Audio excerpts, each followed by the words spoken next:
నమస్తే, welcome to ABN breakfast show. అనగనగా ఒక లెక్కర్ డాన్ కథ నిన్న మొదలు పెట్టాం. ఇది ఒక సిరీస్ లా కొనసాగుతూనే ఉంటుంది. ఎందుకంటే అతి పెద్ద కుంభకోణం, మద్యం కుంభకోణం. యాక్చువల్గా ప్రపంచంలో ఇప్పటివరకు 6,800 కోట్లకు సంబంధించి ఒక హైయెస్ట్ స్కామ్ క్యాష్కి సంబంధించి అని చెప్తున్నాయి రికార్డ్స్. కానీ ఇది అంతకు చాలా ఎక్కువ రెట్లు. ఇప్పటికి కేవలం బయటపడుతోంది 3,200 కోట్లు, 3,500 కోట్లు. కానీ ఇంకా దీనిలో తవ్వి బయటికి తీయాల్సింది చాలా ఉందని సిట్ అధికారులు చెప్తున్నారు. ఏబిఎన్ చేతిలో ప్రిలిమినరీ ఛార్జ్ షీట్ ఉంది. ఎప్పుడైతే A4 మిథున్ రెడ్డిని అరెస్ట్ చేశారో, రిమాండ్లోకి తరలించారో, ఆ రిమాండ్ రిపోర్టు, ఆ తర్వాత ఇప్పటివరకు క్రోడీకరించిన మొత్తం సమాచారంతో 90 రోజుల్లో ఒక ఛార్జ్ షీట్ వేయాలి. కాబట్టి మొదట అరెస్ట్ జరిగాక రాజ్ కసిరెడ్డి మొత్తం master mind of this bigger scam. ఆ ఛార్జ్ షీట్లో కీలకమైన విషయాలు అంటే ఈ మొత్తం మద్యం కుంభకోణం అంతిమ లబ్ధిదారు బిగ్ బాస్ జగన్మోహన్ రెడ్డే, వైసీపీ అధినేత అని స్పష్టంగా తేటతెల్లం చేస్తోంది సిట్ ఛార్జ్ షీటు. ఈ డబ్బుని అసలు దొంగ దారిలో కొట్టేయడానికే అప్పటిదాకా ఉన్న మద్యం పాలసీని సవరించాలనే ఒక ఆలోచన. దీనికి ఎవరెవరు క్రిమినల్ బ్రెయిన్స్ పనికొస్తారు అని చెప్పి జగన్ చూసుకున్నారు. అందులో మిథున్ రెడ్డి, విజయసాయి రెడ్డి కీలకమైన పాత్రధారులు. అలాగే సజ్జల శ్రీధర్ రెడ్డి, రాజ్ కసిరెడ్డి టూల్, మొత్తం ఆపరేటింగ్ టూల్ కనిపించే అతనే. కానీ ఈ వెనకాల ఉన్న మాస్టర్ బ్రెయిన్స్ అంతా. ఈ హైరార్కీ చాలా క్లియర్గా ఉంది. కొంతమంది బృందాన్ని ఎంపిక చేసుకుని కొన్ని డెన్లు క్రియేట్ చేసుకుని, ఆ డెన్లు తాడేపల్లి, దుబాయ్, హైదరాబాదు ఇవి ప్రధానమైన వేదికలు ఈ మొత్తం కుంభకోణానికి. సో దీంట్లో ఏ రకంగా అప్పటి వరకు ఉన్న ప్రముఖమైన బ్రాండ్లను పక్కన పెట్టేసి రాష్ట్రంలో కొత్తగా డిస్టిలరీస్ క్రియేట్ చేసి, ఈ రాజ్ కసిరెడ్డి కూడా ఒక డిస్టిలరీ క్రియేట్ చేసుకున్నాడు. ఆదాన్ డిస్టిలరీస్ పేరుతో మిగతా డిస్టిలరీస్ అన్నిటినీ ఒక ఏకతాటి మీదకి తీసుకొచ్చి నాణ్యత తక్కువగా ఉన్న మద్యాన్ని తయారు చేసి దాని నుంచి మిగతా వాళ్ళని అందులోకి తీసుకొచ్చి ఆ రొంపిలోకి ఎవ్రీ మంత్ కిక్ బ్యాక్స్ రూపంలో అది 20% వరకు నిర్ధారించుకుని ప్రతి 5 రోజులకు ఒకసారి రాజ్ కసిరెడ్డి పని ఏంటంటే అప్పటి వరకు ఎన్ని అమ్మకాలు జరిగాయి, దీనికి ఎంత కిక్ బ్యాక్స్ రావాల్సి ఉంది, అవి వసూళ్లు. ఎవరైనా కానీ ఒకవేళ వసూళ్లు ఇవ్వకపోతే వాళ్ళని బెదిరించి మొత్తం ఆ గేమ్లోంచే బయటికి పంపించేసి ఒక ప్లాను. అంటే ఏమాత్రం అందుకే మనం నెంబర్ 1 కుంభకోణం అని ఎందుకన్నామంటే పైకి ఇది కనిపించేది ఏదో 3,300 కోట్లు మాత్రం అనుకోవద్దు. అది కేవలం కిక్ బ్యాక్స్ రూపంలో బిగ్ బాస్కి అందిన లెక్క మాత్రమే. కానీ దీని వెనకాల జరిగింది చాలా చాలా భారీ మొత్తం. ఇప్పటికి ఇది ప్రిలిమినరీ ఛార్జ్ షీట్ మాత్రమే మనం చూపిస్తోంది, ఏబిఎన్ చేతిలో ఉన్నది. ఇంకా దీంట్లో లోతైన విచారణలు జరగాలి. మాజీ ముఖ్యమంత్రి వైసీపీ అధినేత జగన్మోహన్ రెడ్డికి సంబంధించి కూడా ఛార్జ్ షీట్లో చాలా ప్రస్తావన, అనేక సందర్భాల్లో ప్రస్తావన ఉంది అతని పేరు. అతన్ని కూడా బోనెక్కించాల్సిందే అని చెప్పి ఈ పేరుని బట్టి ఇప్పటివరకు అరెస్ట్ అయిన వాళ్ళు ఇస్తున్న ఇన్ఫర్మేషన్ బట్టి అర్థమవుతోంది. ఇక వైసీపీ నేతలు చాలా ఏమంటారు, మొసలి కన్నీరు, దొంగ ఏడుపులు బయటకు వచ్చి అక్రమ అరెస్టులని వాపోతున్నారు. నిన్న మిథున్ రెడ్డికి సంఘీభావంగా వెళ్లే ప్రయత్నం కూడా చేశారు. పోలీసులు అడ్డుకోకపోతే వెళ్లేవారే, ఒక ర్యాలీలో ఒక ఊరేగింపులు చేసేవారు. విజయవాడ రాజమండ్రి జైలుకి, విజయవాడ నుంచి రాజమండ్రి వరకు నెల్లూరులో పెట్టమని అడిగారు. వాళ్ళు అడ్డా కదా, కుదరదని రాజమండ్రి సెంట్రల్ జైలుకి తరలించారు సిట్ అధికారులు న్యాయమూర్తి ఆదేశాల అనుసారం. సో ఈ డబ్బంతా ఏం చేశారు వీళ్ళు? ఎన్నికల్లో ఓటర్లకు డబ్బు పంపిణీ కోసం సుమారు 300 కోట్ల దాకా. దొంగ బంగారం అంటే బంగారం కొన్నట్టుగా దొంగ GSTలు, దొంగ బంగారం కాదు, దొంగ బిల్లులు, రియల్ ఎస్టేటు, సినిమాలు, హాస్పిటల్స్, IT, డొల్ల కంపెనీలు, ఈవీ, ఫార్మా, లాజిస్టిక్స్, ఇలా రకరకాల స్టార్టప్లు, ఖరీదైన లగ్జరీ కార్లు, ఒక వెరీ లగ్జరియస్ లైఫ్. అంటే ఈ డబ్బు దోచేసిన డబ్బుతో ఏం చేయొచ్చు అనేదానికి పక్కా పకడ్బందీ ప్రణాళిక. నేను ఇంతకుముందు నిన్నే చెప్పా, అంటే ఒకవేళ అధికారంలోకి రేపు వస్తే, ఇది 2019 ముందు వీళ్ళు వేసుకున్న ప్లాను, ఎవరైనా అధికారంలోకి వస్తే 5 ఏళ్లలో ఏం చేయాలి, ప్రజలకు ఏం చేయాలి, రాష్ట్రానికి ఏం చేయాలని. కానీ మనం ఏం చేసుకోవాలి, ఎలాంటి స్కామ్లు రూపకల్పన చేసుకోవాలి, దాంట్లోంచి దొరకకుండా ఎలా ఉండాలి, దొరికిపోయినా కూడా దాని నుంచి ఎలా తప్పించుకోవాలి అంటే సిట్ అధికారులు చాలా చాకచక్యంగా ఇవాళ వీళ్ళు చెబుతున్న ప్రతి మాటకి కూడా ఒక సపోర్టింగ్ డాక్యుమెంట్ ఉంది, ఒక ఎవిడెన్షియల్ ప్రూఫ్ ఉంది. అవి గూగుల్ టేక్అవుట్స్ కానివ్వండి, లేకపోతే వీళ్ళున్న చోట తీసిన ఫోటోలు కానివ్వండి, ప్రతిదీ డాక్యుమెంట్ రూపంలో పొందుపరిచారు. అలాగే వీళ్ళ ట్రావెల్ హిస్టరీ, ఎన్నిసార్లు దుబాయ్కి వెళ్ళారు, ఎన్నిసార్లు ఆఫ్రికా కంట్రీస్కి వెళ్ళారు, ఎవరెవరు ఎవరితో మాట్లాడుకున్నారు అని మొత్తం టెలిఫోన్ డేటా రికార్డు ప్రతిదీ కూడా. అంటే ఎక్కడ వేసమెత్తు ఇంత లోపమైనా కూడా లేదు ప్రిలిమినరీ ఛార్జ్ షీట్లో. అందుకే తప్పించుకునే అవకాశం లేదని గత కొద్ది రోజులుగా వీళ్ళకి అర్థమయ్యే దీన్ని పక్కదారి పట్టించడానికి, లేకపోతే ప్రజల్లో ఏదో వీళ్ళని ఏదో ఇరికించేస్తున్నారనే భావన రావడానికి జగన్మోహన్ రెడ్డి మీడియా ముందుకు వచ్చినా, సజ్జల మీడియా ముందుకు వచ్చినా వీళ్ళందరూ మాట్లాడుతున్న మాటలు. ఎప్పుడైతే విజయసాయి రెడ్డి ఈ వ్యవహారంలో ఆయన్ని విచారణకి సాక్షిగా పిలిచినప్పుడు బయట పెడుతూ ఉన్నారు ఒక్కొక్క విషయం, అలానే విజయసాయి రెడ్డి పాత్ర ఇందులో లేకపోలేదు. ఆయన కీలకం ఇందులో. ఇందాక నేను చెప్పిన హైరార్కీ రాజకేశరెడ్డి, విజయసాయి రెడ్డి, మిథున్ రెడ్డి, జగన్మోహన్ రెడ్డి, ఇది హైరార్కీ. ఆ డబ్బు ఎలా వెళ్ళాలి? బాలాజీ గోవిందప్ప వీళ్ళ ఆడిటరు, అతను ఈ డబ్బు ట్రాన్సాక్షన్కి సంబంధించి కీలకమైన సూత్రధారి, పాత్రధారి. ఇందులో ఎన్ఫోర్స్మెంట్ డిపార్ట్మెంట్ కూడా అడుగుపెట్టింది. ఎందుకంటే కీలకమైన మనీ లేయరింగ్ అని మనీ ల్యాండరింగ్ ఈ రెండు కూడా ఇన్వాల్వ్ అయి ఉన్నాయి. మేలోనే దీనికి సంబంధించి ఇటు నుంచి పూర్తి సమాచారం తీసుకుంది. అలాగే పార్లమెంటు సమావేశాల్లో కూడా దీన్ని ప్రస్తావించడానికి లావు శ్రీకృష్ణదేవరాయలు తెలుగుదేశం పార్టీ ఎంపీ ఇప్పటికే సిద్ధం చేసుకున్నారు. బహుశా వాళ్ళు మాట్లాడవచ్చు. ఇది పార్లమెంటును కుదిపేయాల్సిన అంశం. ఎందుకంటే 50 కోట్లు 100 కోట్ల అంశాలకే ఢిల్లీ లిక్కర్ స్కామ్ ఎంత కుదిపేసింది. మరి ఇంత పెద్ద మద్యం కుంభకోణం, దేశంలోనే నెంబర్ 1 స్కామ్ కుదిపేయకుండా ఎలా ఉంటుంది? అలాగే నేను ఎవరో ఒక గెస్ట్ చెప్తూ అన్నారు, అనేక రాష్ట్రాల్లో ముఖ్యమంత్రులు లేకపోతే కొంతమంది స్కాములు చేసిన వాళ్ళు, గతంలో కాంగ్రెస్ పార్టీ టైంలో స్కాములు చేసిన వాళ్ళు కూడా ముక్కున వేలేసుకున్న పరిస్థితి స్కామ్ చూసి. అలాగే జే బ్రాండ్ల దెబ్బకు డబ్బు ఒకటే మనం చూస్తున్నాం. ఒక్క ఈస్ట్ గోదావరి డిస్టిక్లోనే 7,000 మంది పైగా చనిపోయారు. వాళ్ళు 35 నుంచి 45 ఏళ్ల వయసు ఉన్న వాళ్ళు. అంటే వాళ్ళ జీవితంలో కీలకమైన దశలో ఉన్న ఇంటి పెద్దలు చనిపోతే ఆ కుటుంబాలు వాళ్ళ రోడ్డున పడ్డాయి. నేను చెప్పింది ఒక్క జిల్లా స్టాటిస్టిక్స్, ఇది నా లెక్క కాదు, డిఆర్డీఏ సెర్ప్ పరిశోధనలో వచ్చిన లెక్క. అంటే దీని వెనకాల డబ్బు దోచేయడమే కాకుండా ఎన్నో కుటుంబాలని రోడ్డున పడేసిన అతిపెద్ద కుంభకోణము. దీన్ని ఇంకా చాలా డీప్గా వెళ్ళాలి, ఇంకా విచారణ చేయాలని చెప్తోంది సిట్. అంటే ఇంకా కొంతమంది అధికారులు ఉన్నారు, ఇంకా కొంతమంది అప్పుడు ప్రభుత్వంలోని పెద్దలు ఉన్నారు. And it leads to the then chief minister, YSRCP chief Jaganmohan Reddy. There is no doubt. ఇది నేను చెప్తోంది ఏంటంటే ప్రిలిమినరీ షీట్లో ఉన్న ఛార్జ్ షీట్లో ఉన్న అంశాల ఆధారంగా, అంశాల ప్రాతిపదికగా. చిన్న బ్రేక్ తీసుకుంటా. ఇంత భారీ కుంభకోణం చేయడానికి వీళ్ళకున్న ధైర్యం, అంటే ఆ క్రిమినల్ నేచరు అలవాటైపోయా, లేకపోతే ఎప్పటికీ మనమే అధికారంలో ఉంటాం కాబట్టి ఈ కుంభకోణాలు బయటకి రావు అనే ధీమానా? మళ్ళీ ఇవాళ సజ్జల రామకృష్ణారెడ్డి బయటకు వచ్చి అంటారు బెయిల్ మీద ఉన్నాడు చంద్రబాబు నాయుడు, అప్పుడు భారీ మద్యం కుంభకోణం చేసి ఆల్రెడీ బాటిల్ ఆయన చేతిలో పెట్టారు, ఏది బాబాయ్ హత్య తర్వాత కత్తి పెట్టినట్టు. అంటే వీళ్ళు కుంభకోణాలు చేసేసి, వీళ్ళెంత స్కాములు చేసి మళ్ళీ అవతల వాళ్ళ మీద నెట్టేసే ఒక పెద్ద ప్రయత్నం. అంటే ప్రజలేం అమాయకులు కాదు, వాళ్ళు గమనిస్తూ ఉంటారు. వాటిని తిప్పికొట్టాల్సిన అవసరం ఒకటి ఉంది, అది పొలిటికల్గా వాళ్ళు చూసుకుంటారు.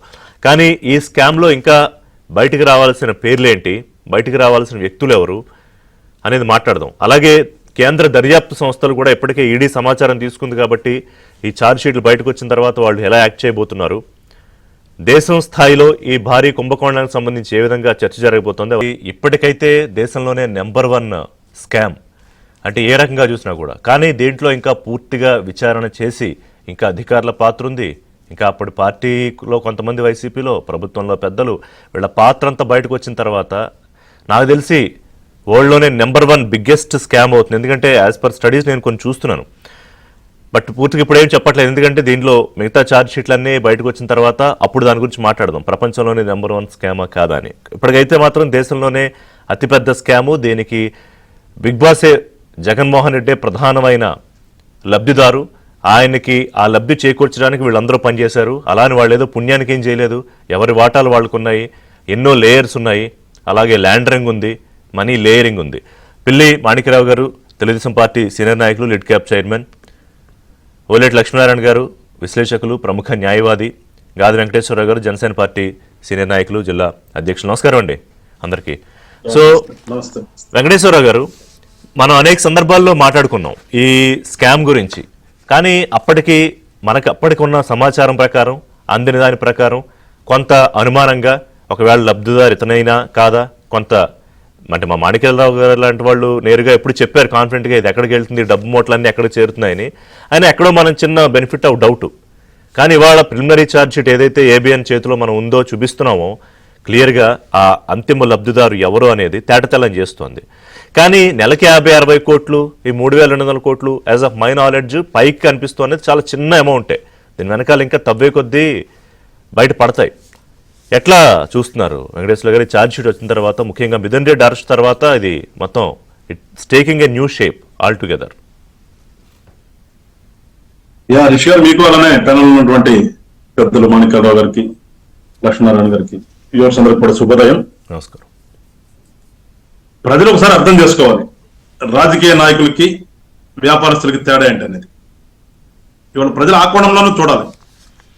నిజంగా ఒక రాజకీయ పార్టీ పెట్టి రాజకీయంగా వచ్చి ప్రజలను ఓట్లాడికి గెలిచిన తర్వాత రాజకీయ నాయకుడు అయితే ఏం చేస్తాడు, భావోద్వేగంతో వచ్చేసేదో డబ్బులు కొట్టేసిన డబ్బులు గతంలో కొట్టేసి కాబట్టి పనిచేసేసి గెలిచిన తర్వాత వ్యాపారస్తుడు అయితే ఏం చేస్తాడు అనేది వాళ్ళ ఆ వేరియేషన్, ఆ డిస్క్రిమినేషన్ వాళ్ళ రాష్ట్ర ప్రజలందరూ కూడా గమనించాలని చెప్పేసి నేను కూడా కోరుకుంటున్నాను. ఎందుకంటే మీరు ఎట్లా ఆలోచిస్తారని చెప్పారు. రాజకీయ నాయకుడికి వ్యాపారస్తుడికి ఉండేటువంటి తేడానే ఇవాళ మనం అర్థం చేసుకోవాల్సింది. రాజకీయ నాయకులు ఏం ఆలోచిస్తారు, ఎస్ ప్రజలు నన్ను గెలిపించారు, నేను ప్రజలకు ఏం చేయాలి, ప్రజల మంచి కోసం ఎలాంటి పాలసీ తీసుకురావాలి గవర్నమెంట్ లో, ప్రజల కోసం ఏ విధమైనటువంటి పెట్టుబడులు ఈ రాష్ట్రానికి తీసుకొస్తే బాగుపడుతుంది అనే ఆలోచనతో ఒక రాజకీయ నాయకుడు ముందుకెళ్తూ ఉంటాడు. తనకి ఇచ్చినటువంటి టైంలో ఆ టైం బౌండ్ లో నేను ఎంత మంచి చేయగలుగుతాను, ఏం చేయగలుగుతాను, ఏ రకంగా చేయగలుగుతాను, తద్వారా మళ్ళా నెక్స్ట్ ఎలక్షన్స్ లో ప్రజలు మెచ్చితే వేస్తారు, లేకపోతే లేదు. కానీ వ్యాపారస్తుడు ఏం ఆలోచిస్తాడు, నాకు అధికారం వచ్చింది, నాకు అధికారం వచ్చిన తర్వాత నాకు అధికారము ఈ డేట్ నుంచి ఆ డేట్ వరకు ఉంటుంది, ఈ డేట్ లోపల నేను ఏ రకంగా దోచేసుకోవచ్చు, ఆ దోచేసుకోవడానికి నా అధికారాన్ని అడ్డం పెట్టుకుని ఏ రకమైనటువంటి పాలసీలు చేసుకోవచ్చు, ఏ రకమైన నేను దోచుకుంటానికి ఆ దాచుకున్నదానికి ఎవరిని ఏ రకంగా నా అధికారంతో ఉపయోగించుకోవచ్చు అనే ఆలోచనతో ఉంటారు. దానికి నిదర్శనమే ఇప్పుడున్నటువంటి మనం చేస్తున్నటువంటి ఈ చర్చ. 19 నుంచి 24 వరకు ఈ జగన్మోహన్ రెడ్డి గారి నేతృత్వంలో ఏర్పడినటువంటి ప్రభుత్వ భాగస్వామ్యంగా ఉన్నటువంటి వాళ్ళు చేసినటువంటి దుర్మార్గాలన్నీ కూడా. ఎందుకంటే వాళ్ళ ఆలోచన చూడండి, అసలు వెరీ నెక్స్ట్ మంత్ ఎలక్షన్స్ లో రిజల్ట్ వచ్చి మీరు గెలిచారు అన్న తర్వాత నేను ప్రమాణ స్వీకారం చేసిన తర్వాత వెరీ నెక్స్ట్ మంత్ నుంచే స్టార్ట్ చేసేసారు వీళ్ళు. మళ్ళా నిరుపతి మీద లెక్కేశారు కదండి, నెలకి ఏదో 60 కోట్లు 50 కోట్లు అని. అది నథింగ్, అది తీసి పక్కన పెడితే సరే, అది వెళ్ళి పేపర్ మీద అక్కడ ఉన్నటువంటి చూపించారు కూడా చూపించినట్టున్నారు. అది కూడా ఎందుకు వేస్ట్ అవ్వాలి, దాని ప్రకారం వేసుకున్నా కానీ నెల పోతే మాకు 60 కోట్లు, 2 నెలలు పోతే 160 కోట్లు, మాకు అసలు గుండెలు పగిలిపోవాలి. 160 కోట్లు పోతే మేము ఆడితే ఏమో చేసేది కదా, మేము అయ్యెత్తినే బతుకుతున్నాం కదా అనే ఆలోచనతో వీళ్ళు వెరీ నెక్స్ట్ మంత్ ఆగస్టులోనే ఈ పాలసీని ముఖ్యమంత్రి గారు దీద్దన్న ముఖ్యమంత్రి అంటే వెంకటేశ్వర గారు అప్పటికే అది రూపకల్పన. ఒకవేళ నాకు అనుమానం ఏంటంటే అప్పటికే దాని ప్రిలిమినరీ రీసెర్చ్ వర్క్ అంతా పూర్తి చేసేసుకుంటారు సార్. వాళ్ళకి అసలు అదే ఆ బ్యాచ్ అదిగా సార్, ఏ రకంగా మనం అధికారంలోకి వస్తే చూసుకోవచ్చు అని ముందే ప్లాన్ ఉంటది. అసలు ఆధారాలు కానీ ఆ బ్యాచ్ గారు ఉన్నారు కదా, మనం ఈ రకంగా చేద్దామని ఆలోచన లేకుండా ఉండదు మీరన్నట్టుగా. ఎందుకంటే దొంగ ఆలోచన ఎట్లా ఉంటుంది, ఇంట్లో దొంగతనం చేయాలంటే 4-5 రోజుల ముందు నుంచి ఆ ఇంటి చుట్టూ పరిసరాలన్నీ చూసుకుంటాడు, రెక్కి ఉంటుందిగా, రెక్కి చేస్తారు కదా. జస్ట్ లైక్ ఇక్కడ కూడా ఎవరో అప్పుడు ఓడిపోయామో మనం గెలిచే అవకాశాలు ఉన్నాయి, గెలిచే అవకాశం ఉన్నప్పుడు ఖచ్చితంగా మనం రాగానే టైం వేస్ట్ చేయకుండా ఏ రకంగా చేయాలనే ఆలోచన ఉండొచ్చు. మేబీ దాని ప్రకారం ఏంటొచ్చు, ఆగస్ట్ లోనే ఒక పాలసీని తీసుకొచ్చారు. 3,500 షాపుల్ని రాష్ట్ర వ్యాప్తంగా పెట్టి గవర్నమెంటే అమ్ముతుంది. గవర్నమెంట్ మీన్స్ మేమే కదా, గవర్నమెంట్ అంటే జగన్మోహన్ రెడ్డి దగ్గర ఉన్నటువంటి అనుంగ శిష్యులు మొత్తం కూడా ఇదంతా కూడా టైం వేస్ట్ కాకుండా చేయడం కోసం ప్లాన్ స్టార్ట్ చేశారు. ఆ ప్లాన్ కి దాన్ని సక్రమంగా చేయాలంటే మనకు సంబంధించినటువంటి అధికారులు ఉండాలి. దానికోసం వాసుదేవ రెడ్డిని డెప్యుటేషన్ మీద తెచ్చుకున్నారు. ఆ తెచ్చుకుని వెరీ నెక్స్ట్ మంత్ లో అతన్ని ఎండీగా అపాయింట్ చేశారు. ఎండీ నుంచి నెక్స్ట్ మంత్ లో ఆయన కమిషనర్ చేశారు. ఇంకెందుకు అసలు ఇంకోటికి ఎవడో మళ్ళీ పైన కూర్చోబెట్టి వాడికి ఎందుకు మన సంతకాలు ఎందుకు అనుకున్నారేమో, మొత్తం కమిషనర్ ఆయనే. ఇక అక్కడి నుంచి మొదలు పెట్టారు. అప్పుడు ఏసీపీగా అసిస్టెంట్ కమిషనర్ గా ఉన్నటువంటి ఆ ప్రసాద్ ఎవరో సంథింగ్ తీసుకొచ్చి నువ్వు కనుక మేము చెప్పినట్టు నీకు ఐఏఎస్ కన్ఫర్మ్ చేస్తాం, ఈ రకంగా అతన్ని లోపరుచుకున్నారు. ఈ రకంగా ఎంప్లాయీస్ అందరినీ భయపెట్టో డ్రామాలో వాళ్ళకి ఇస్తామన్నటువంటి లంచాలు వచ్చో ఏదో ఒకటి రకరకాలుగా ఉన్నటువంటి అధికారులందరినీ కూడా తీసుకొచ్చి వీళ్ళ దగ్గర కూర్చోబెట్టుకుని ఒక రూపకల్పన చేశారు. మొత్తం ఏ రకంగా మనం ఈ యొక్క ప్రభుత్వ షాపులకి ముందు సప్లై చేయాలి. ఆ సప్లై చేసేది కూడా గతంలో ఉన్నటువంటి మంచి మంచి కంపెనీ నుంచి ఎందుకు, ఆ కంపెనీ నుంచి ఎంత తక్కువ వస్తుంది కదా, వాళ్ళు ఎక్కువ ఎవరు వాళ్ళు తక్కువ వస్తుంది కమిషన్. అసలు ఆ కమిషన్ ఎందుకు అసలు అదేదో ఆ నీరేదో అదే అంటే ఇప్పుడు రాజకేశ్వర రెడ్డి కూడా ఆయన కూడా ఒక సొంత డిస్టిలరీ పెట్టుకుని అంటే ఎలాగో వేరే వాళ్ళకి వాటాలు ఇస్తున్నా ఆయన కూడా అందులో తీసుకోవచ్చు కదా. వాడెవడో ఎందుకు అసలు మనమే ఆ చేసుకుంటాం. స్పిరిట్ అయితే మనమే కలిపెట్టపోలా. అదే గతంలో మనం దొంగసారా కాస్తున్నారు అక్కడక్కడ ఆడవుల్లో ఈ తొక్కుల్లో అని చెప్పేసి మీ ఎక్సైజ్ వెళ్ళి పట్టుకునే వాళ్ళండి. వాళ్ళ బతుకు తెరువు కోసం గమనించారు. అక్కడ వాళ్ళ బతుకు తెరువు కోసం ఎవడో కక్కుర్తి పెడితే వాళ్ళు మాత్రం ఇమీడియట్ గా అరెస్ట్ చేసి తీసుకుంటే అక్కడ కూర్చోబెట్టినటువంటి అధికారులు వీళ్ళలో భాగస్వామి అయిపోయారు. ఇదే దొంగసారా ఈ డిస్టిలర్లు అన్ని కూడా దొంగసారమే కదా. ఈ దొంగసారాన్ని కాసేటటువంటి వాళ్ళకి వీళ్ళందరూ కూడా ఒత్తాసు పలుకుతూ మొత్తం ఒక గ్రూప్ అయిపోయి ఇవాళ ఆ రాష్ట్రంలో ఎప్పుడు చేస్తే మాకేంటి, అది దానికి సత్య సావను కాక మాకు కావాల్సిన డబ్బులు కొన్ని వేల కోట్లు మేము పోగొచ్చుకోవాలి అనే పర్వంలో ఇవాళ మొత్తం కూడా రాష్ట్రాన్ని గత 5 సంవత్సరాలు కూడా నాశనం చేసి కొన్ని వేల కోట్ల సంపాదనకి వాళ్ళు వెళ్ళిపోయారు. సో ఏళ్ళని ఎక్కడ చూపిస్తున్నాడా, క్లియర్ ఇంతకు ముందు మనం అనుకునేవాడు మాణిక్యరావు గారు, మీరు చాలా సందర్భాల్లో కొండ బద్దలు కొట్టినట్టు చెప్పేవారు. లేదు ఇది అంతా అక్కడికే తాడేపల్లి ప్యాలెస్లకి వెళ్ళింది, అక్కడి నుంచి కంటైనర్లో తరలిపోయింది అంటే ఎక్కడో అలాంటి వాళ్ళు ఏదో కొంచెం అవునా కాదా అని చిన్న సందిగ్ధం బహుశా ఉంటే ఉండొచ్చు కాక. బట్ ఇవాళ తేట తెల్లంగా the very preliminary charge sheet లో సిట్ అధికారులు స్పష్టంగా ఆ రూట్ మ్యాప్ కూడా ఎలా జరిగిందో చెప్పేశారు మాణిక్యరావు గారు. ఏంటంటే ఇందులో మిథున్ రెడ్డి కూడా చాలా చిన్న అంకమే కంపారిటివ్లీ. ఏం జరగబోతోంది నెక్స్ట్?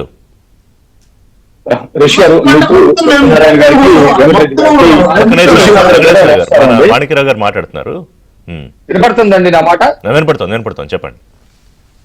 ఓకే, ప్యానెల్లో ఉన్న పెద్దలకి వీక్షకులందరికీ నమస్కారం అండి. నమస్తే. జగన్మోహన్ రెడ్డికి సంబంధించినటువంటి విషయంలో ముందు అతని మనస్తత్వానికి సంబంధించింది ఒక విషయం మాట్లాడాలి. గత ప్రభుత్వ పరిపాలనలో ఉన్నప్పుడు జగన్మోహన్ రెడ్డి ఎమ్మెల్యేలతోటి కానీ ఎంపీలతోటి కానీ తనకి అవసరమైతే పిలిపించుకొని ఏ పని ఎట్లా చెయ్యాలో మాట్లాడటం తప్ప ప్రజా పరిపాలన గురించి కానీ మిగతా విషయాలు ఎప్పుడు కూడా మాట్లాడినటువంటి దాఖలాలు లేవు అనేది వాళ్ళకి సంబంధించినటువంటి ఎంపీలు ఎమ్మెల్యేలే చెప్పారు.